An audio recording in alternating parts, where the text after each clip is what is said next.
అంటే 2014కు 2023-24 ఎంత తేడా? 10 ఏళ్లలో. ఇప్పుడు అదే టీడీపీ పరిస్థితి, ఇప్పుడు బీఆర్ఎస్. కాంగ్రెస్ గవర్నమెంట్కు కేవలం 64, మిత్రపక్షం ప్లస్ మనది 65. అది బోటాబోటి మెజార్టీ కింద లెక్క. పార్టీ ఫిరాయింపుల్లో భాగంగానే ఇది ఒక గౌడ సామాజిక వర్గం వెళ్ళి ఇక్కడ కలవడం, రెడ్డి సామాజిక వర్గం ఎమ్మెల్యేలు వచ్చి ముఖ్యమంత్రిని కలవడం, అంటే దీన్ని ఎట్లా ఏం సినారియో ఇదంతా? కులం మీటింగ్ అంటే ఒక కామన్ వేదిక ఉంటుంది. కేసీఆర్ను ఇష్టపడి ఆయన నాయకత్వాన్ని ఇష్టపడి వచ్చి తనను నమ్ముకున్న వారిని వాళ్ళు పట్టించుకోలేదనేది ఇప్పుడు కార్యకర్త రివ్యూలో చెప్తున్నారు. ఆయన ఎప్పుడు కూడా ఎమ్మెల్యేలకో లేకపోతే పార్టీ కార్యకర్త నాయకులు తెలుగుదేశం ఎమ్మెల్యేలు బీఆర్ఎస్కు పోయిన తర్వాత ఎమ్మెల్సీ సీటును కాపాడుకునే క్రమంలో రేవంత్ రెడ్డి డబ్బులు ఇవ్వడానికి పోతే అక్కడ జరిగింది కోమట్ ఆపరేషన్. అప్పట్లో ఇరవై కోమట్ ఆపరేషన్. కాంగ్రెస్ గవర్నమెంట్ కూల్చుతుంది బీఆర్ఎస్ అనే విషయం బీజేపీకి ఎట్టదు. బండి సంజయ్ ఒకళ్ళతో ఉంచుకుంటుండే ఆ పార్టీ తరఫున. రాబోయే తెలంగాణ రాజకీయం ఎట్లా ఉండబోతున్నది? ఎప్పుడు మీకు సంక్షోభం వచ్చినా మేము మీకు అందుబాటులో మాకేంటి చూసుకోండి. నమస్తే. తెలంగాణ రాజకీయాలలో నలుగురు ఎమ్మెల్యేలు ముఖ్యమంత్రిని కలవడం ఒక సంచలనం కలిగించింది. విపక్షానికి సంబంధించిన ఎమ్మెల్యేలు, అది అందరూ ఒకే జిల్లాకు సంబంధించిన వారు. అందున మాజీ ముఖ్యమంత్రి కేసీఆర్ ఉమ్మడి మెదక్ జిల్లాకు సంబంధించిన వారు. మాజీ మంత్రి కూడా పార్టీలో నెంబర్ 1, 2, 3 స్థానాల్లో ఉన్న నాయకుడు ఉన్న జిల్లా కూడా ఉమ్మడి మెదక్ జిల్లా. ఆ జిల్లా నుంచి రావడం వెనుక కారణం ఏమిటి? వారు కాంగ్రెస్లో జాయిన్ అవ్వబోతున్నారా? దానికి సంకేతమా, లేదా మరేదైనా కారణం ఉందా? ఈ నలుగురైనా మరింత మంది ఏమన్నా కాంగ్రెస్లోకి వచ్చే అవకాశం ఉందా? ఇది ఇవాళ తెలంగాణ రాజకీయాల్లో జరుగుతున్న చర్చ. ప్రభుత్వం ఏర్పడి 47 రోజులు, 47 రోజుల్లోనే ఒక సంచలనం నమోదైంది. వీటి వెనుక ఉన్న కారణాలు ఏమిటి, వాటి ప్రభావాలు భవిష్యత్తులో ఎట్లా ఉండబోతున్నాయో వీటికి సంబంధించిన విషయాలు మాట్లాడదాం. మన దగ్గర సీనియర్ జర్నలిస్ట్ మధు గారు ఉన్నారు. అన్నగారు నమస్కారం. నమస్తే. నలుగురు ఎమ్మెల్యేలు ముఖ్యమంత్రిని కలవడాన్ని, ముఖ్యమంత్రి కాబట్టి ఎమ్మెల్యే కలుస్తారు అని అనుకోవాలనా? దీని వెనుక ఇంకేదైనా కారణాలు ఉన్నాయా? అంటే మీరు అన్నట్టు నలుగురు ఎమ్మెల్యేలు కట్టకట్టుకొని పోయిండ్రు. అంటే ఒక్కొక్కరు ఇద్దరు ఎమ్మెల్యేలు లేదా అకేజనల్గా పోవడము, కలవడం, యాక్సిడెంటల్గా కలవడము, అది వేరు. తమ నియోజకవర్గంలో అప్పటికప్పుడు ఎదురైన అత్యవసర పరిస్థితిని ముఖ్యమంత్రి దృష్టికి తీసుకురావడానికి పోయినారు అనే బలమైన కారణం ఇక్కడ కనబడడం లేదు. నలుగురు కలిసిపోవడానికి కలిసి వచ్చారు. కలిసిపోతారా ఇది ఒక చర్చ. ఇక్కడ చర్చకు ప్రధానంగా దారితీసింది ఏంటంటే ఈ నలుగురు కూడా ఇప్పటి వరకు మరి కాసేపట్లో మనం ఇప్పుడు మాణిక్రావు మీద ఒకటే సామాజిక వర్గం ఒకే జిల్లా నుంచి వెళ్ళిండ్రు. అయితే ఇక్కడ ప్రాబ్లం ఏంటంటే ఇప్పుడు మరి కాసేపట్లో వాళ్ళు ప్రెస్ మీట్ పెట్టి కూడా రకరకాల కారణాలు చెప్పొచ్చు. కారణం ఇప్పటి వరకు వాళ్ళు చెప్పిన కారణం బలమైన కారణం కాదు. అది ప్రోటోకాల్గా ప్రాబ్లం అవుతుంది. మాకు ఎక్కడ పోయినా సెక్యూరిటీ లేదు, ఎస్కాట్ లేదు అని డజంట్ మ్యాటర్. అసలు అత్యవసర పరిస్థితి కూడా కాదు. వాళ్ళకు వచ్చిన థ్రెట్ కూడా ఏం లేదు. అదే మావోయిస్టు ప్రభావిత ప్రాంతము, లేకపోతే వాళ్ళు టార్గెట్లో ఉన్న ప్రాంతము, లేకపోతే ఏదంటే కాదు. బలమైన కారణం లేకుండానే వాళ్ళు ఒక బలహీన క్షణంలో వాళ్ళు కాల్చిర్రా. ఏం బలహీన క్షణం ఏంది? అది బలహీన క్షణం అంటే జనం అనుకుంటున్నది మనం చూసుకోవాలి. ఇప్పుడు వాళ్ళలో మధ్యలో ఏముంది? ఎవరైనా కారణం ఏం చెప్తారు? ఒక్క ప్రభుత్వంతో అధికార పార్టీతోని అంటగాగడానికి ప్రయత్నం చేస్తుంటారు. ఏమంటారు? గతంలో మనం చూసినాం ఈ తెలంగాణ రాజకీయాల్లో. మనం మొదటి నుంచి కూడా గమనిస్తే ఒక స్మాల్ స్టేట్ ఇది, 119 నియోజకవర్గాలు. ఆ నియోజకవర్గాలలో 61 నుంచి 63 ఏమో మ్యాజిక్ ఫిగర్ నీకు. తర్వాత అది దాటి ఇంకా 10, 20 రావాలి. ఆ మ్యాజిక్ ఫిగర్ లోపలనే ఉన్నామనుకో, అక్కడికే కట్టుబడి ఉన్నామనుకో, ఎప్పుడైనా ఈ ఫిరాయింపులు రావచ్చు, ప్లేట్ ఫిరాయించడం రావచ్చు, లేకపోతే ఇక్కడ వాళ్ళు అక్కడ వాళ్ళు ఇక్కడ పోవచ్చు, ప్రభుత్వాలు తారుమారు కావచ్చు. ఇది మనము చిన్న స్టేట్లలో జరిగే పరిణామమే. పెద్ద స్టేట్లనే జరిగింది, మహారాష్ట్రలో పెద్ద స్టేట్లనే జరిగింది. చిన్న స్టేట్ ఎంత అది పెద్ద విభజన కదా మహారాష్ట్ర. అది ఏమంటున్నానంటే ఈ పరిస్థితి ఉంటుందని మీకు గుర్తుందో లేదో, మొట్టమొదట 2014లో కాంగ్రెస్ను కాదని ఓవర్కమ్ చేసి కేసీఆర్ ప్రభుత్వం అధికారంలోకి వచ్చింది. అప్పుడు ఐ థింక్ మ్యాజిక్ ఫిగర్ దాటి 63 మాత్రమే వచ్చింది. 63 వచ్చినప్పుడు మనం ఏమనుకున్నాం, కంఫర్టబుల్ మెజార్టీ. అప్పుడు ఆయన పవర్ఫుల్ ఉన్నాడు, ఉద్యమ నాయకుడు. ఉద్యమ నాయకుడిని మార్చి, లేకపోతే పార్టీ ఫిరాయించి, లేకపోతే పార్టీని బోల్తా కొట్టించే ప్రయత్నాలు కూడా జరగలే. అప్పటికి ఒక జర్నలిస్టు మనం కొంతమంది మాకు కలిసినప్పుడు, ఇంకా స్థిరపడాలి ప్రభుత్వం, ఇప్పుడే ఏమైంది, ఇంకా చాలా ఉంది, మనకు చాలా పరీక్షలు ఉన్నాయని చెప్పిండు. అంటే చాలా ఇంపార్టెంట్ పాయింట్, చాలా in my point of view చాలా పరీక్షలు ఉంటాయి, ఇంకా చాలా కష్టపడాలి, ఇంకా ఉన్నది, ఇంకా అరిష్టాలు బాలారిష్టాలు దాటాలని చెప్పింది. ఎవరు? కేసీఆర్. అప్పటికి అందరూ ఆయనను జాతిపితను, ఉద్యమ నాయకుడు, ఒక బలమైన నాయకునిగా కీర్తిస్తున్న పరిస్థితులు. ఆ సమయంలో ఆయనకు ఒక డౌట్ వచ్చింది. అప్పటికి తెలుగుదేశం పార్టీ బలంగా ఉంది మన దగ్గర, అనూహ్యంగా 20 సీట్లు వచ్చినాయి తెలుగుదేశం పార్టీకి. ఇదే హైదరాబాదులో ఈరోజు బీఆర్ఎస్ ఎట్లా పరిస్థితి ఉందో ఆ రోజు టీఆర్ఎస్కి ఆ పరిస్థితి ఉంది, ఆ రోజు టీడీపీకి ఆ పరిస్థితి ఉంది. బీఆర్ఎస్ ఇవాళ మొత్తం ఎట్లా స్వీప్ చేసిందో కనీసం ఆ స్థాయిలో చాలా సీట్లలో టీడీపీ అండ్ బీజేపీ గెలిచింది. అవును, అప్పుడు చాలా కలవరపడ్డాడు. ఇప్పుడు ముఖ్యమంత్రిగా ఉన్న కేసీఆర్ అప్పట్లో ఏంది రాజధానిలో మనకు అంటే పర్ఫార్మెన్స్ బేస్ మీద ఇక్కడ రిజల్ట్ ఇస్తారు. అసలు నిజంగానే కదా, 2014కు 2023-24 ఎంత తేడా 10 ఏళ్లలో. ఇప్పుడు అదే టీడీపీ పరిస్థితి ఇప్పుడు బీఆర్ఎస్కి ఉంది. అవును, బీఆర్ఎస్ తాను కంచుకోటల్లో కూడా బోల్తా పడింది, బీటలు వారిపోయినాయి కంచుకోటలకు కూడా. దక్షిణాదిలో అంత పర్ఫార్మెన్స్కు దగ్గర ఓట్లు రాలేదు. ఉత్తరాది తమకు ఏదైతే పుట్టినీళ్ళు లేకపోతే మెట్టినీళ్ళు లేకపోతే అనుకున్నది. వరంగల్ జిల్లాలో అంత కాంగ్రెస్ కోసం ఎవరు అంచనా వేయలేదు. ఉత్తర తెలంగాణలో బీఆర్ఎస్ వస్తాయేమో అనుకున్నారు. మిక్స్ అయినా కూడా కరీంనగర్, వరంగల్, ఆదిలాబాద్, నిజామాబాద్ ఈ 4 బీఆర్ఎస్ కు హోల్డ్. ఎక్కడ లేకున్నా దక్షిణ తెలంగాణ పోయినా సరే నార్త్ తెలంగాణ వస్తే కానీ ఒక భావన ఉన్నది, అది కూడా తలకిందులు అయింది. అది మొదటి నుంచి కూడా కొంచెం తేడా వస్తుంది. అయితే ఇక్కడ మనం గమనించాల్సింది ఏంటంటే, ఆ రోజు బీఆర్ఎస్కు ఇప్పటి టీఆర్ఎస్ అప్పటి టీఆర్ఎస్కు ఎలాంటి పరిస్థితి ఉందో ఇప్పుడు కూడా అలాంటి పరిస్థితి కాంగ్రెస్ ఉన్నది. ఎందుకంటే పర్ఫార్మెన్స్ అంతటి ఉంది, రాజధానిలో లేదు పర్ఫార్మెన్స్. అవును టోటల్లీ డిమాలిష్డ్ 1 సీటు తప్ప. అయితే అక్కడ ఆదుకుంది ఏంది, అవుట్స్కర్ట్స్లో చేవెళ్ళ, ఇటువంటి కొన్ని ఉండే సుబ్రహ్మణ్యపట్నం. కానీ మిగతా రాజధాని మొత్తం కూడా వాషౌట్ అయిపోయింది. మొత్తం నిలబెట్టిన జిల్లాలు దక్షిణాది ఉత్తరాది జిల్లాలు కూడా నిలబెట్టినాయి, నో ప్రాబ్లం. కానీ ఇప్పుడు మనం చూస్తే మెదక్ అండ్ హైదరాబాద్ టోటల్గా బీఆర్ఎస్ని ఆదుకుంది. అంటే ఇక్కడ ఇప్పుడు మీరు అనేది కాంగ్రెస్ గవర్నమెంట్కు కేవలం 64, మిత్రపక్షం ప్లస్ మనది 65, అది బోటాబోటి మెజార్టీ కింద లెక్క. ఇంకొక 5-6 యాడ్ అయితే ఒక 10 సీట్లు ఎక్కువ, ఏం భయం ఉండేది అనుకుందాం ఒకవేళ. ఎందుకంటే ఎన్ని సీట్లు ఎక్కువ వచ్చినా మహారాష్ట్రలో చీలిపోయింది గవర్నమెంట్, అది ఎట్లుంటుందో తెలియదు.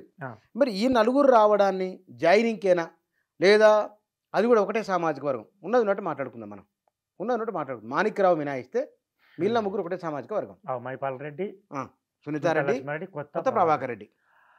ఇక్కడ 2 డిఫరెంట్ క్యారెక్టర్స్ ఉన్నాయి.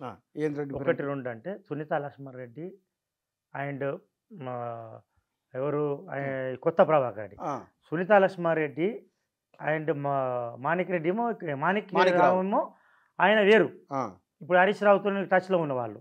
కొత్త ప్రభాకర్ రెడ్డి, ఈ మైపాల్ రెడ్డి అండ్ సునీతా లక్ష్మణ్ రెడ్డి ఇద్దరు కూడా పూర్వాశ్రమంలో కాంగ్రెస్ వాళ్ళు, కాంగ్రెస్తోని వాళ్ళ సంబంధాలు ఉన్నాయి. మరి మిగతా ఇద్దరు ఇప్పటి వరకు కూడా కొత్త ప్రభాకర్ రెడ్డి మనం చూసుకుంటే ఒక పర్సన్గా కావచ్చు, కానీ ఇప్పటికి కూడా ఆయన బీఆర్ఎస్తోనే పరిష్టమైన అనుబంధంతో ఉన్నాడని నేను అనుకుంటున్నాను. మాణిక్రావు గురించి పెద్ద తెలియదు. మాణిక్రావు ఎప్పుడైనా ఫిరాయించవచ్చు. మాణిక్రావు కూడా ఇప్పుడు హరీష్ రావు వాళ్ళతో మంచి సత్సంబంధాలు ఉన్నాయి. వాళ్ళు ఇక్కడ చర్చ ఎక్కడ జరిగిందంటే, ఎక్కడైతే పుట్టినీళ్ళు ఏదైతే కంచుకోటనో మెదక్ నుంచే 4 కలిసి, అదే విచిత్రమైన విషయం. అయితే అక్కడ ఇప్పుడు త్వరలో మరికొన్ని సేపట్లో ప్రెస్ మీట్ జరగవచ్చు. మేము తెలిసిపోయినామనొచ్చు, తెలియకనే పోయినామనొచ్చు. అట్లా కాదు, ఇట్లా కూడా ఒకటి 6 నెలల లోపల గవర్నమెంట్ ఉండదు అని అన్నారు కదా. దానికి సమాధానంగా ఉమ్మడి మెదక్ జిల్లా నుంచి తెప్పించుకొని అంటే మైండ్ రావడము అన్నదానికి ఇది మైండ్ గేమా? Mind game. మీరు నన్ను వాడగొట్టుడు కాదు, నేను మిమ్మల్ని వాడకూడదు, జాగ్రత్త వాడడమా? ఎందుకంటే ఇక్కడ ఒకటి ఏమొచ్చిందంటే రేవంత్ రెడ్డి చిన్న కింది స్థాయి నుంచి వచ్చిండు, అన్ని కష్టపడి తట్టుకుంటూ వచ్చిండు. మామూలుగా వచ్చింది కాదు. తెలుగుదేశం పార్టీలో సంక్షోభాన్ని చూసిండు, ఈ కాంగ్రెస్ పతనాన్ని చూసిండు, బీఆర్ఎస్ అంటే టీఆర్ఎస్ ఉత్థానాన్ని చూసిండు. ఆ ఉత్థానం నుంచి పతనం ఎట్లయితుందో కూడా చెప్పిండు ముందు. ఇంకా 10 years అయిపోయింది, దాని పీరియడ్ అయిపోయింది, వ్యాలిడిటీ అయిపోయింది, ఎక్స్పైరీ డేటు వ్యాలిడిటీ అయిపోయింది, కాబట్టి మేము వస్తాము అని చెప్పి ఒక క్యాలిక్యులేషన్ కూడా ఇచ్చిండు. వచ్చిన తర్వాత ఏమవుతుందో కూడా తెలుసు ఆయనకు. అవును, 61కు ఇట్లా పరిమితం అవుతుందని వాళ్ళు అనుకోకపోవచ్చు, 65, 70 వస్తుంది అనుకోవచ్చు. నేను కూడా 65 8 అన్నారు, కాంగ్రెస్ వాళ్ళు 8 అన్నారు. 80 అంటారు, మామూలుగా అనడానికి అంటారు. ఒక మాట అనుకుందాం, ఇది జలకే అనుకుందాం, నలుగురిది. ఈ నలుగురితో ఆగుతుందా, ఇంకా ఏమన్నా వచ్చేటట్లుందా? ఎందుకంటే ఒక 10 మంది 15 మంది టచ్లో ఉన్నారు బీఆర్ఎస్లో అనే ఒక ప్రాపగండ కూడా నడుస్తున్నది. అట్లా ఏమన్నా ఉంటుందంట? అట్లా ఏమన్నా స్కోప్ ఉందా? ఇప్పుడు ఏమైందంటేనా బుచ్చన్న, ఫస్ట్ నుంచి తెలుసో తెలియకనో బీఆర్ఎస్ వాళ్ళు కొంత దూకుడుగానే పోయారు. ఒక గవర్నమెంట్ వచ్చినాక మేము గ్రేస్ పీరియడ్ ఇస్తాం, ఒక ఊపిరి పీల్చుకునే టైం ఇస్తామన్న బీఆర్ఎస్ అంటే టీఆర్ఎస్ కావచ్చు, ఎక్కడ కూడా ఊపిరి పీల్చే టైం ఇస్తలేదు అని ఒక భావన వచ్చింది. ఎదురుదాడి రెండు అక్కడ మనం అసెంబ్లీలో చూసినాము. తర్వాత బయట మాట్లాడే తీరు కూడా గవర్నమెంట్ ఉండకపోవచ్చు అని. ఎందుకంటే అది కూడా ఒక మైండ్ గేమ్.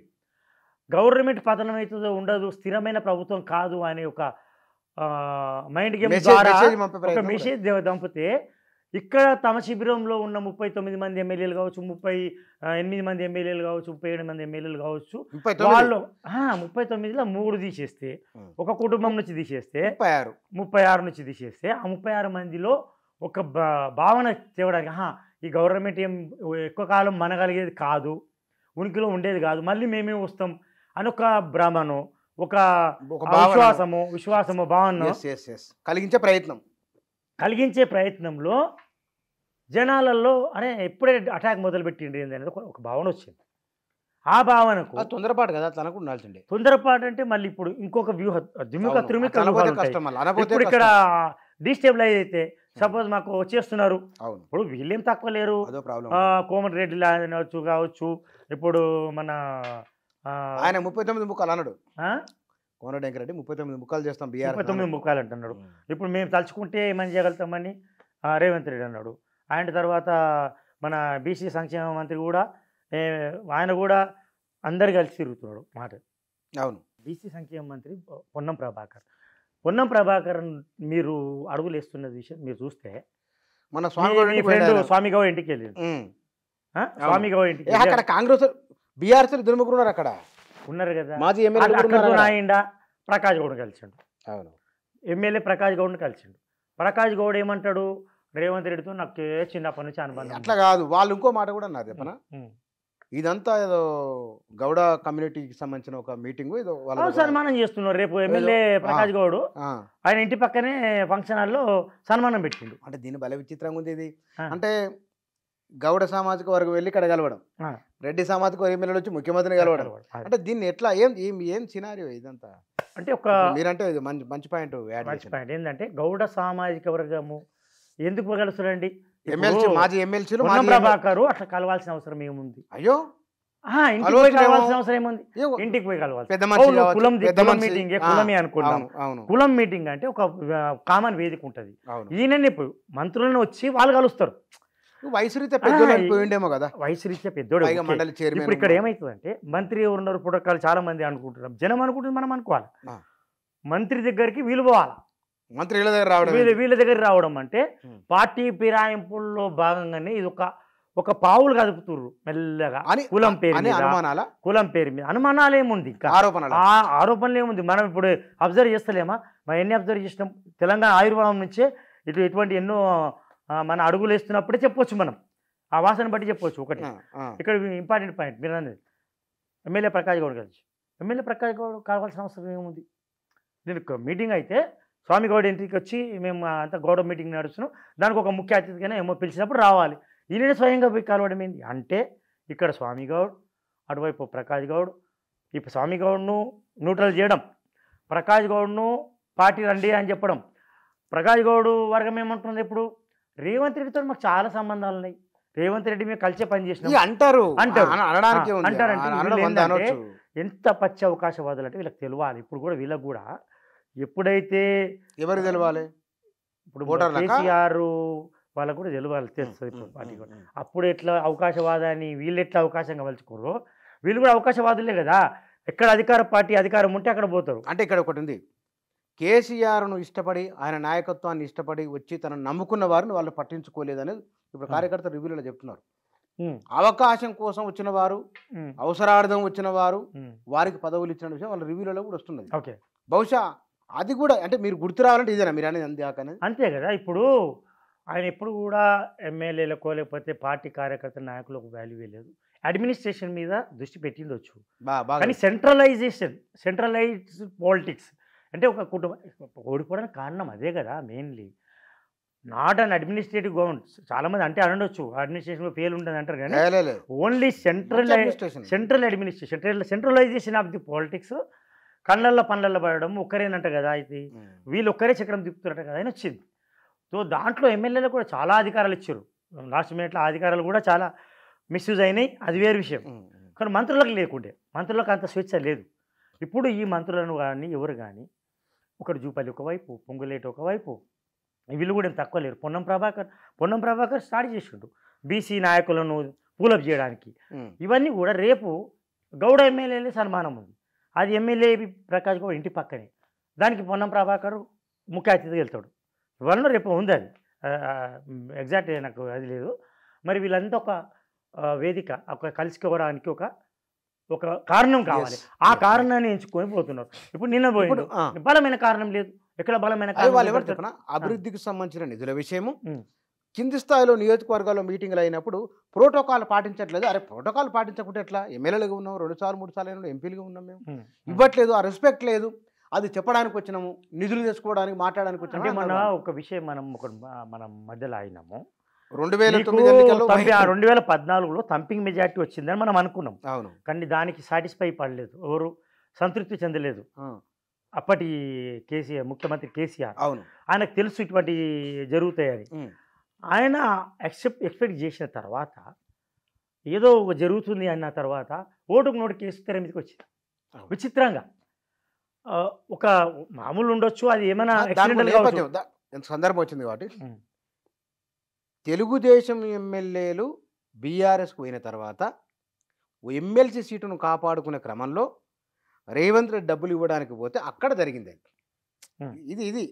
ఇది అనుకుంటున్నాను నేను ఐ థింక్ ఆ తర్వాతనే ఇరవల్ దయాకర్ వాళ్ళంతా ఇక్కడే ఉన్నారు తెలుగుదేశంలోనే ఉన్నారు వాళ్ళు ఈ తెలుగుదేశం వాళ్ళు అటువైపు మూవ్ అవుతున్నారు క్రమంలో ఇప్పుడు రేవంత్ రెడ్డికి ఒక సవాల్ వచ్చింది ఇంకో ఎమ్మెల్సీ తెలుగుదేశానికి రావాలంటే వాళ్ళు పోయిరు కదా ఎట్లా ఎందుకు పోయిరో తెలియదు ఎట్లా పోయిరో తెలియదు ఈయనైతే ఇట్లా దొరికిండు అప్పటికి పెద్ద పెద్ద నాయకులు బడా నాయకులు అంతా ఇంకా టీడీపీలో ఉన్నారు ఎర్రబల్లి దయాకర్ అటువంటి వాళ్ళు అవును టీడీపీలో ఉంటూనే అసెంబ్లీలో వాళ్ళు వాదించేటప్పుడు నేను చాలా ఆశ్చర్యకరమైన చూసినాను నేను చంద్రబాబుని తిట్టించే విధంగా వాళ్ళ మాటలు ఉండే అటాక్ చేసిండ్రు వాళ్ళు ఎవరి మీద కేసీఆర్ మీద కానీ ఎక్కడైతే చంద్రబాబు ఇంప్లిమెంట్ చేయని పథకాలన్నీ అక్కడ చాలా గొప్పగా జరుగుతుంది ఇక్కడ ఏం జరుగుతుందని ప్రశ్నించే వాళ్ళు అప్పుడు కేసీఆర్ కానీ హరీష్ రావు కానీ వీళ్ళంతా ల్యాండ్ బ్యాస్టింగ్ అటాక్ చేసేది ఏం జరుగుతుంది అక్కడ ఎక్కడేం జరుగుతుంది చూడని వాళ్ళను చాలా ఏకపక్షంగా వాయించేది దానికి ఆస్కారం ఇచ్చే విధంగా మాట్లాడేది ఎర్రవల్లి దయాకర్ వాళ్ళంతా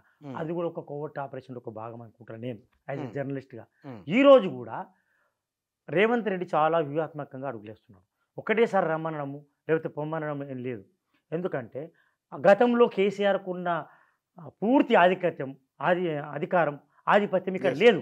Yes. ఒక వ్యక్తిని తీసుకురావాలి, బుచ్చన్నని తీసుకురావాలంటే మధును మెప్పించాలి. మధును ప్రకాష్ గౌడ్ను తీసుకురావాలంటే ఇంకొకరిని మేము మెప్పించాలి. ఇప్పుడు ఇప్పటికే ఇక్కడ బెర్తులు ఫుల్ అయి ఉన్నాయి. బీఆర్ఎస్కి వెళ్ళి ఏమైనా వస్తామని చెప్పినా సరే తీసుకోవడం వాళ్ళు వచ్చి మౌనంగా ఉండవలసిందే తప్ప వాళ్ళకి అదనపు గౌరవాలు కానీ మర్యాదలు కానీ ఉండే అవకాశం ఉన్నదా? ఒక 2 సీట్లు కాల్ చేసి పెట్టారు వాళ్ళకు. ఓకే, ఉంటుంది ఒకరు ఇద్దరు. అయితే ఇక్కడ మనం గమనించాల్సింది ఏంటంటే ఏది మంత్రివర్గంలోకే చెప్పలేము. ఆఫ్టర్ ఎలక్షన్స్, ఎంపీ ఎలక్షన్స్ ఇప్పుడు ఏం జరుగుతుందంటే ఒక కారణము ఎంపీ ఎలక్షన్స్, నెక్స్ట్ అగ్ని పరీక్ష. ఎవరికి? అందరికి. రేవంత్ రెడ్డికి అగ్ని పరీక్షనే, బీఆర్ఎస్కు ఎప్పుడైతే అధికారం కోల్పోయిన టీఆర్ఎస్కు మరింత అగ్ని పరీక్ష. ఆ ఉనికిని కాపాడుకోవాలంటే ఎన్నో కొన్ని సీట్లు సాధించాలి, తప్పదు. ఇప్పుడు నేను యాక్సిడెంటల్ సీఎం అని రాకుండా రేవంత్ రెడ్డి గతంలో ఒక యాక్సిడెంటల్ పిఎం అని ఒక వచ్చింది. ఇప్పుడు యాక్సిడెంటల్ గా మీకు అధికారాన్ని బలవంతంగా దించి మీకు ఇచ్చిండ్రు అనేది రాకుండా రేవంత్ రెడ్డి నాయకత్వం మరింత బలపడాలి. యాక్సిడెంటల్ కాదు. ఇప్పటికీ వాళ్ళు అంటున్నది ఏంది? యాక్సిడెంటల్ అంటే నేను ఎక్కడి నుంచి అదృష్టం కలిసి వచ్చిందని అనుకున్నాను కానీ ఆయన పనిచేసిండు, గ్రౌండ్లో తిరిగిండు. గ్రౌండ్ నాయకుడే, నేను కాదంటలే. ఇప్పుడు ఏమైంది పరీక్ష? రేవంత్ రెడ్డి ఇప్పుడు బలమైన నాయకుడా కాదని నిరూపించుకోవాలంటే ఎంపీలో ఎలక్షన్లో కాంగ్రెస్ స్థిరంగా ఉంటుందని చెప్పడానికి ఎంపీ ఎలక్షన్ గీటరాయి ఒక మాట మంచిగా లైన్. ఈ 47 రోజుల పరిపాలన రేవంత్ రెడ్డి ఎట్లా ఉన్నది దీన్ని బట్టి చెప్పొచ్చు. ఎన్ని పబ్లిక్ మూడ్ ఎట్లా ఉంది అనేది కాంగ్రెస్ మనం అట్లా చెప్పలేము. ఎందుకంటే చెప్తామంటే 47 రోజులలో చాలా మిక్స్డ్ ఒపీనియన్స్ ఉన్నాయి. 3 అడుగులు ముందు 3 అడుగులు వెనక్కు. ఎట్లా అంటే అడ్మినిస్ట్రేషన్ బాగా చేయాలన్న తపన కనబడుతుంది. దాని అనుకూలమైన పరిస్థితులు గ్రౌండ్లో లేవు అనే పరిస్థితి లేవనేది కాదు కానీ గ్రౌండ్లో పరిస్థితులు బాగా లేవు. ఇప్పుడు ఒకటే ఎగ్జాంపుల్, ఒక పిండి మనకు 10 రొట్టెలకు సరిపడే పిండి ఉండే దాన్ని 20 రొట్టెలు చేసిండ్రు టీఆర్ఎస్ వాళ్ళు అని అంటున్నారు. వీళ్ళు 100 రొట్టెలకు హామీలు ఇచ్చిండ్రు. అంతే పిండి ఉంది ఇప్పుడు కూడా, ఇంకా తక్కువ ఉందని అంటున్నారు. దాన్ని 100 రొట్టెలు చేయాల్సిన బాధ్యత వీళ్ళ మీద. అయితే పిండి దేవాల పిండి దావోస్ నుంచి చేస్తారా, ఇంగ్లాండ్ నుంచి చేస్తారా, ఆక్లాండ్ నుంచి చేస్తారా? ఉన్నదాన్ని పెడుతున్నారు. బుచ్చన్న, అధికారం వేరు, అధికారంలో రావడం వేరు, అధికారం నిలబెట్టుకోవడం వేరు. రేవంత్ రెడ్డి లో ప్రొఫైల్గానే పోతున్నాడు. ఎక్కడ కూడా అధికార మదాంతంతో నేను పోతలేదు. ఒక సిస్టమేటిక్గా వ్యూహాత్మకంగా అడుగులు వేస్తున్నాడు. మిక్స్డ్ ఒపీనియన్ అనుకున్నా సార్. ఏదో చేసే తపన కనబడుతున్న పేరు వచ్చిందా? తపన పడుతున్నారు కానీ వీళ్ళ ఒక స్థాయి గీటు రాయి అంటే ఒక స్థాయికి రాలే. ఇప్పుడు నమ్మే అంత పరిస్థితి కనబడతలేదు జనాలకు. ఎందుకంటే బీఆర్ఎస్ కూడా చాలా విజిలెంట్గా ఉన్నది. అంటే ఇట్లా పడేస్తే ఇట్లా స్టంప్ కొట్టే పరిస్థితి ఏర్పడ్డది. అంటే గీత దాటితే స్టంప్ కొట్టేస్తారు. ఆ పరిస్థితుల్లో రేవంత్ రెడ్డి చాలా కింది నుంచి మీరు అన్నట్టు యాక్సిడెంటల్ కాకుండా స్టెప్ బై స్టెప్ వచ్చింది కాబట్టి ఇప్పుడు నేను సీఎంను, నేను బలమైన అధికారాన్ని కాపాడుకోగలుగుతా అనడానికి ఎంపీ ఎలక్షన్లో ఆయన తన సత్తాన్ని నిరూపించుకోవాల్సిన పరిస్థితి ఏర్పడ్డ క్రమంలో ఈ సీట్లు సాధించే క్రమంలో మైండ్ గేమ్ ఆడుతున్నారు వీళ్ళు. ఎట్లా మైండ్ గేమ్ అంటే బీఆర్ఎస్ బలహీనపడ్డది, బీఆర్ఎస్లో ఉన్న వాళ్ళంతా మా పార్టీలోకి రావడానికి సిద్ధంగా ఉన్నారు కానీ మేమే వాళ్ళని వద్దని చెప్తున్నాము. ఒక ఎగ్జాంపుల్ చెప్తా. సపోజ్ సబితారెడ్డి ఉన్నది, మాజీ మంత్రి సబితారెడ్డి, మహేశ్వరం ఎమ్మెల్యే. ఆయన కొడుకు కూడా కాంగ్రెస్ నుంచి చేవేళ్ళ నుంచి నిలబడి ఆయన పుకారు వస్తుంది ఒకటి. అక్కడ చేవేళ్ళ నుంచి ఎంపీ సీటుకు సరైన అభ్యర్థులు లేరు, ఆయన కూడా రావచ్చు అనేది. రావచ్చు, పోవచ్చు, కావచ్చు కూడా. పాలిటిక్స్ లా ఆపర్చునిస్టిక్ పాలిటిక్స్ లో మనం దుర్మార్గమైన పాలిటిక్స్ ఎంత చూస్తామంటే లెట్ మీ కంప్లీట్ ఇక్కడ నువ్వు కేసీఆర్ అంత బలమైన పార్టీ ఉన్నప్పుడు 89 సీట్లు వచ్చినప్పుడు ఫిరాయింపులకు ప్రోత్సహించాడు. 63 వచ్చినప్పుడు ఫిరాయింపులను ప్రోత్సహించాడు. అంటే కారణం ఏంటంటే జనాలు అర్థమైపోయింది జనానికి సార్, అట్లా ఉన్నారు కాబట్టి ఇట్లా అయింది. మరి ఇదే ఎమ్మెల్యేలు ఏం చెప్పారు? అధికారం కోసం కాదు, మా నియోజకవర్గంలో అభివృద్ధి కోసం, మాకేమి అభివృద్ధి అయితే లేదు కాబట్టి ప్రజల కోసం పోతున్నాం. మళ్ళీ వీళ్ళు చెప్తారు. ఇప్పుడు ఈ 47 రోజుల పాలనతో లోక్సభ ఎన్నికలు పరీక్ష అనుకున్నాం కదా, రేవంత్ రెడ్డి ప్లస్ అవుతుందా? ప్లస్ కావచ్చు. ఎందుకంటే ఇప్పుడు బీఆర్ రామ్లాల రాజకీయం వచ్చింది అంటే రామ్లాల రాజకీయం వచ్చింది. మొదటి నుంచి కూడా మన సర్వే చేసినప్పుడు ఉన్న వాస్తవం చెప్పాలంటే సెంట్రల్ గవర్నమెంట్లో సెంట్రల్లో వచ్చినప్పుడు స్టేట్లో 2 పార్టీలు బీఆర్ఎస్కు ఆల్టర్నేట్ ఏది అనుకున్నప్పుడు కాంగ్రెస్ ఆల్టర్నేట్ అనుకున్నారు. సో ఇప్పుడు సెంట్రల్ లెవెల్ ఎలక్షన్స్ ఇవి. ఇక్కడ బీఆర్ఎస్ ప్రాధాన్యత తగ్గిపోతుంది. ఇక్కడ 3rd ప్రయారిటీ అవుతుంది. కష్టపడి గెలవాల్సి వస్తుంది. ఇక్కడ 2 నేషనల్ పార్టీస్. ఏ నేషనల్ పార్టీ? నేషనల్ ఇంటగ్రేషనా లేకపోతే నేషనల్ పార్టీకి ఆల్టర్నేటివ్ పార్టీ రావాలని అనుకుంటారు జనాలు. ఈ 2 పార్టీల మీద కాన్సన్ట్రేషన్ ఉంటుంది. మనం సర్వే చేసినప్పుడు కూడా జనాలు ఏం చెప్పిండ్రు, ఈ ఎలక్షన్ వేరు సెంట్రల్ ఎలక్షన్ వేరు అన్నారు. స్లైట్గా ఇప్పుడు గతంలో కంటే ఇప్పుడు బీజేపీకి అడ్వాంటేజ్ ఉంటుంది. అడ్వాంటేజ్లో రామ్లల్లా రాజకీయం ఒకటి వచ్చింది. ఆ రామ్లల్లా బాలరాముడు రాజకీయం వచ్చింది, మళ్ళీ అయోధ్య రాజకీయం వచ్చింది. అది ఇంతవరకు ప్రభావం చెప్తుంది అనేది కలవర పెడుతుంది ఎవరు? కాంగ్రెస్ను, అట్ ద సేమ్ టైం బీఆర్ఎస్ను. కాంగ్రెస్కి ఏముంది? రేవంత్ రెడ్డి అనే బలమైన నాయకుడు. ఇప్పుడు మనం చూస్తున్నాం, ఇప్పుడు మహబూబ్ నగర్ అండ్ చేవెళ్ళ రంగారెడ్డి ఆయన మొత్తం తీసుకుంటాడు, ఆయన ఇన్ఛార్జ్ అంటుండు. ఆయన ఇన్ఛార్జ్ తీసుకుంటే అక్కడ ప్రభావం వేరే ఉంటుంది. ఆయన అందరినీ పులప్ చేయగలుగుతాడు. అదొక అడ్వాంటేజ్ ఉంది. రెండోది బీజేపీ వాళ్ళు ఈ రామ్లల్లా ఈ వచ్చిన ఈ అడ్వాంటేజ్ని ఏ విధంగా తీసుకుంటారు? మళ్ళీ ఇప్పుడు వాళ్ళ కళాల కుంపటి అట్నే ఉంది, వాళ్ళకు సెల్ఫ్గా ఇంకా నడుస్తూనే ఉంది, నడుస్తుంది. కాబట్టి వాళ్ళు ఎంతవరకు ఉపయోగిస్తారని తర్వాత విషయం. ఇక్కడైతే రేవంత్ రెడ్డి కొంత అనుకూలించవచ్చు. ఈ నలుగురు ఈ మొత్తం వాతావరణం చూస్తే కనుక ఈ నలుగురు ముఖ్యమంత్రిని కలవడం అనేది మరికొంతమంది రావడానికి ఇండికేషన్ అనుకోవచ్చా? ఇండికేషన్ అనుకోవచ్చు. ఎందుకంటే మా ఎమ్మెల్యే ఉన్నాడు ప్రకాష్ గౌడ్. ఆయనకి ఏముండదు, ఆయనకు పేద ఫీలింగ్స్ ఏమి ఉండవు. న్యూట్రల్గా ఉంటాడు. ఎప్పుడు న్యూట్రల్గా ఉండి ఏమంటాడు, ఎప్పుడైనా ఆయన ఫిరాయించవచ్చు. ఆయనకి ఇప్పుడు అటువంటి సమస్య ఉంది కాబట్టి మనకు ఫిరాయించే అవకాశాలు ఉంటాయి. సో నేనేమంటున్నా, అటువంటి వాళ్ళు చాలామంది అనుకూలంగా ఉంటుంది. అట్లా న్యూట్రల్ ఉన్న వాళ్ళు చాలామంది ఉన్నారు. ఇప్పుడు సవితారెడ్డి ఫ్యామిలీతోని రేవంత్ రెడ్డికి సన్నిహిత సంబంధాలు ఉన్నాయి. రేవంత్ రెడ్డి ఏ రోజు కూడా వాళ్ళని విమర్శించలే. పైగా లోపాయకార ఒప్పందాలు చాలా రకాలుగా ఉన్నాయని ఒక డౌట్. ప్రచారం ఏముంది? ప్రచారంలో కొంత నిజం ఉంటుంది. కోవర్ట్ ఆపరేషన్స్ అప్పట్లో ఎర్రవల్లి దయాకర్ ఎట్లా కోవర్ట్ ఆపరేషన్ చేసిందని రేవంత్ రెడ్డి అన్నాడు. ఇక్కడుండి కూడా బీఆర్ఎస్లో కూడా కోవర్ట్ ఆపరేషన్ చేసే వాళ్ళు ఉన్నారు. ఇప్పుడు ఎగ్జాంపుల్ ఏంది, బండి సంజయ్కి పెద్ద అవసరం లేకున్నా ఆయన కాంగ్రెస్ను కూల్చే కుట్రలు జరుగుతున్నాయి అన్నాడు. ఆయన కుట్రలు జరుగుతున్నాయి అనేది బలం ఎవరికి? రేవంత్ రెడ్డికి బలం చేకూరుస్తుంది. అది రేవంత్ రెడ్డి ఏమన్నాడు, నా పుట్టలో ఎడితే కుట్టకపోతే ఊకోను, నేను నీళ్ళు పెడతాను. బీజేపీ బీఆర్ఎస్ ఒకటి అని కూడా ఒక స్కోప్ మళ్ళీ ఒకసారి అనడానికి వచ్చింది అవకాశం. ఎందుకంటే కాంగ్రెస్ గవర్నమెంట్ కూల్స్తుంది బీఆర్ఎస్ అనే విషయం బీజేపీకి ఎట్లా తెలుసు? నో కూలుస్తుందని హెచ్చరిస్తున్నారు. కాబట్టి కాంగ్రెస్కు వీళ్ళ బాధను కూడా బలంగానే ఉంది. కొన్ని విషయాల్లో కాంగ్రెస్తో బీజేపీతో మేము అంటగాయనం అంటున్నారు, కానీ కాదు. కాంగ్రెస్కు బీజేపీకి రహస్య ఒప్పందం ఉందని వాళ్ళు చెప్తున్నారు బీఆర్ఎస్. దానికి కొంత బేస్ చూపెడుతున్నారు వాళ్ళు. ఎందుకంటే ఒక ప్రాంతీయ పార్టీ వానిష్ అయితే వాషౌట్ అయితే జాతీయ పార్టీని మేము కాంగ్రెస్ కొట్టడానికి చాలా ఈజీ. మాకు కాంగ్రెస్ మా ఫ్రంట్లో ఉందనుకో, కాంగ్రెస్ శత్రువుగా చూపెట్టి బూచిగా చూపెట్టి మేము అధికారం రావచ్చు. కానీ మధ్యలో ఇక్కడ బీఆర్ఎస్ అక్కడ వైఎస్ఆర్సీపీ టీడీపీ ఉందనుకో, ఆటంకమే. నిజమే, రెండు బీజేపీ కాంగ్రెస్ రెండింటి వ్యూహం కూడా ప్రాంతీయ పార్టీ ఉండదు. మరి ఎంత ఎట్లా అంటారు? వాళ్ళు కూడా బేస్ ఉంది కదా. ఇప్పుడు ఏం చెప్తున్నారు వాళ్ళు, బండి సంజయ్ కూలుస్తామని అంటున్నాడు. అంటే బండి సంజయ్ ఒకళ్ళతో పుచ్చుకుంటుండు ఆ పార్టీ తరపు నుంచి. మాకుందా వాళ్ళకు కొల్లుడు? వాళ్ళకు ఉందా? బండి సంజయ్ కాంగ్రెస్ ఓట్ల కోసం ప్రయత్నం చేస్తుండని Vinod Kumar total mess up confuse రాజకీయం, మైండ్ గేమ్ ఆడుతున్నారు. మైండ్ గేమ్లో ఇప్పుడు వాళ్ళ వాదన చెప్పినప్పుడు వాళ్ళది కరెక్టే అనిపిస్తుంది, వీళ్ళ వాదన విన్నప్పుడు వీళ్ళకి కరెక్టే అనిపిస్తుంది. నిజమే. మరి బండి సంజయ్కి ఏం అవసరం? 3 సార్లు అనడం అవసరం ఏముంది? నేను కూడా అంటున్నా. సో కాంగ్రెస్ ఓట్ బ్యాంక్ కూడా ఆయనకు కావాలని అనుకుంటున్నారా? లేకపోతే కరీంనగర్లో అవసరం ఉందా? రహస్యం పరోక్షంగా ఆయనకు సపోర్ట్ అవసరమా?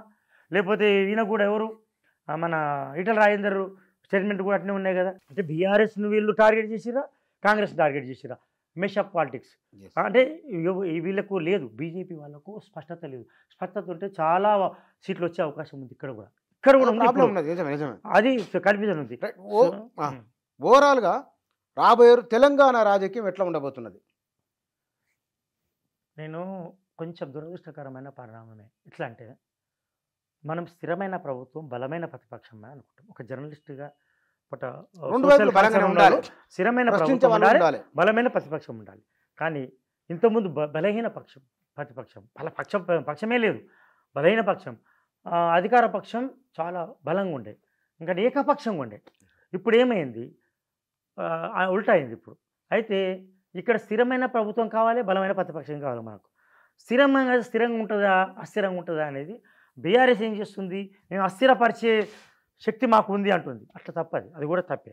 వీళ్ళు ఏమంటున్నారు, వాళ్ళను మొత్తము పార్టీ ఫిరాయించే శక్తి మాకు ఉందని అంటున్నారు. రెండు కూడా ఈ అభివృద్ధికి విఘాతంగా మారుతాయి. ఒకటి ఏంటంటే మనం confuse politics, mind game politics ఉన్నాయి ఇవన్నీ. సో బీజేపీ ఏం పాత్ర పోషిస్తున్నది చాలా ఇప్పుడు కాంగ్రెస్కు కొంత అనుకూలంగా ఉన్నట్టే అనిపిస్తుంది నాకు.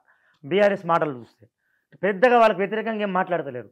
బీఆర్ఎస్ ఒకటే దాడి చేస్తుంది. ఇప్పుడు మనకేమనిపిస్తుంది అంటే ఈ స్థిరమైన ప్రభుత్వము అస్థిరపరిచే ప్రమాదం ఉంది కాబట్టి ముఖ్యమంత్రి రేవంత్ రెడ్డి కావచ్చు, కోమరెడ్డి కావచ్చు, వరుణ్ కావచ్చు, వాళ్ళు పార్టీని మరింత బలపరచుకోవడానికి పార్టీ ఫిరాయింపులను ప్రోత్సహించే అవకాశాలు కనబడుతున్నాయి. ఇక్కడ ఉన్న అపర్చునిస్టిక్ పాలిటిక్స్, అపోర్చునిస్ట్స్ వీళ్ళంతా, వాళ్ళందరూ అంటే కాదు, చాలామంది ఎమ్మెల్యేలు ఇప్పుడు ఇక్కడ ఉన్న వాళ్ళు వ్యూహాత్మకంగా మౌనం వహిస్తున్నారు.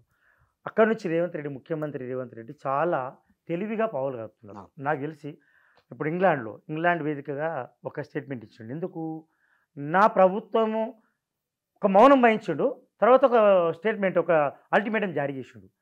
నా పుట్టలో వెళ్ళేడితే కుట్టకుండా ఉండని అన్నాడు. అయితే అస్థిరపడతలే, మేమే అస్థిరపరుస్తామనే ఒక మైండ్ గేమ్ ఆడుతున్నారు. ఇప్పటికిప్పుడు కాదు, ఎంపీ ఎలక్షన్ మేము సత్తా చూపెట్టుకుంటాం అంటున్నారు. ఇక్కడ ఉన్న వాళ్ళు నాకు తెలిసిన సమాచారం 10 నుంచి 12 మంది ఎమ్మెల్యేలు అధికార పార్టీలో, బీఆర్ఎస్ పార్టీలో మౌనంగా ఉంటున్నారు. ఎప్పుడు అవకాశం వస్తే అప్పుడు రేవంత్ అన్న మనమంతా కలిసి పనిచేసిన వాళ్ళమే, మనమంతా ఒకటి, అభివృద్ధి కోసం మేము ఏమైనా చేస్తాం, ఇక్కడ మేము మీ పార్టీకి డోకా లేకుండా వ్యవహరిస్తామని చెప్తున్నారు. మనకున్న సమాచారం వాళ్ళు టచ్లో ఉన్నారు వయా మీడియా. ఇప్పుడు పొన్నం ప్రభాకరే ఉన్నాడు, అక్కడక్కడ పోయి కలుస్తున్నాడు.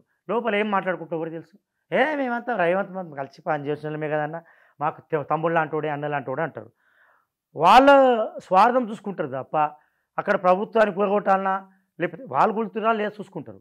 ఇప్పుడు నాకున్న సమాచారం 10 నుంచి 12 మంది ఎమ్మెల్యేలు రేవంత్తో డైరెక్ట్లీ ఆర్ ఇండైరెక్ట్లీ టచ్లో ఉన్నారు. ఎప్పుడు మీకు సంక్షోభం వచ్చినా, ఎప్పుడు మీకు క్రైసిస్ వచ్చినా మేము మీకు అందుబాటులో ఉంటాం, మాకేంటి చూసుకోండి అభివృద్ధి పేరు మీద మాకే చూసుకోండి. అండ్ సేమ్ గతంలో కేసీఆర్ చేసిన పొరపాటు మేము చేయొద్దని రేవంత్ రెడ్డి బ్యాడ్ సిగ్నల్స్ పోవద్దని ఆయన ఏం చేస్తుండు, వ్యూహాత్మకంగానే పవర్ కలుపుతున్నాడు. ఇప్పుడు ఏమంటారు, పార్టీ ఫిరాయింపు మొన్నదాకా మేము ప్రోత్సహించలేదు, కానీ వాళ్ళు రెచ్చగొడితే మేము ఎదురుదాడి చేసినాం, వాళ్ళు దాడి చేస్తే మేము ఎదురుదాడి చేసినామని నిరూపించుకోవడానికి అన్ని అస్త్రశస్త్రాలు రెడీ పెట్టుకుంటున్నారు. అందులో 12 మంది ఎమ్మెల్యేలు టచ్లో ఉన్నట్టు మనకు వస్తున్న సమాచారం. అది నిజమా అబద్ధమా కాదు, మనం ఇంతకుముందు అంచనాలు చేస్తే ఎట్లా కరెక్ట్ అయినా ఇది కూడా కరెక్ట్ కావచ్చు. చాలామంది ఎమ్మెల్యేలు గతంలో రేవంత్ నుంచి పనిచేసిన వాళ్ళు ఉన్నారు, వాళ్ళు కూడా టచ్లో ఉన్నారు అని మనకు తెలుసు.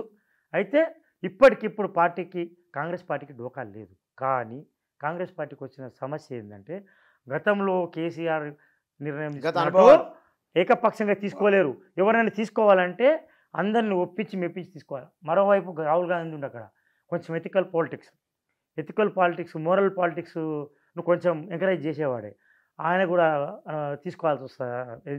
దానికి ఒక బేస్ తయారు చేసుకుంటుండు రేవంత్ రెడ్డి. పార్టీ ఫిరాయింపులను ప్రోత్సహించడానికి ముఖ్యమంత్రి ఏం చేస్తుండంటే ఒక బేస్ తయారు చేసుకుంటుండు. బేస్ తయారు చేసుకొని దాడి చేసారు, మేము మిసైల్స్ ప్రయోగించినాం, నా తప్పు లేదని చెప్పడానికి అక్కడ ఒకటి చిన్న విషయం ఉంది. ఇక్కడ చిన్న కాంగ్రెస్కి వచ్చిన ప్రాబ్లం ఏంటంటే వాళ్ళందరినీ ఒప్పించి మెప్పించాలి. హైకమాండ్ అక్కడ ఉంటుంది ఢిల్లీలో, గల్లీలో లీడర్లు ఉంటారు, ఒప్పించి మెప్పించే వరకు టైం పడుతుంది. ఈ ఎంపీ ఎలక్షన్లలో ఈ న్యూట్రలైజ్ చేయడానికి, మెదక్లో న్యూట్రలైజ్ చేయడానికి ఈ ఎమ్మెల్యేలను మీరు ఎక్కువ ఉరుకులాడకండి అబ్బా, మీరు గెలిపించండి, చెల్లె సారథ్యం వహించండి, చెల్లెలాగా వ్యవహరించండి. ఇవన్నీ కోవర్ట్ పాలిటిక్స్ ఉంటాయి.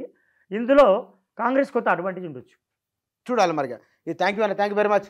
తెలంగాణ రాష్ట్ర రాజకీయాలు 2023 డిసెంబర్ అసెంబ్లీ ఎన్నికల తర్వాత కాంగ్రెస్ అధికారంలోకి రావడం, 47 రోజులు 2 నెలల పరిపాలన పూర్తి కాకముందే విపక్షానికి సంబంధించిన 4 ఎమ్మెల్యేలు ముఖ్యమంత్రిని కలవడం విశేషమేమి కాకపోవచ్చు. ఎమ్మెల్యేలు ముఖ్యమంత్రిని కలుస్తారు, సర్వసాధారణ విషయం. కాకపోతే కలిసిన తర్వాత వాళ్ళు చెప్పిన రొటీన్ డైలాగే ఇక్కడ అనుమానాలకు తావిస్తున్నది. మరి రాజకీయాలు ఏ టర్న్ తీసుకొని ఎట్లా ఉంటాయో చూడాలి. Thank you.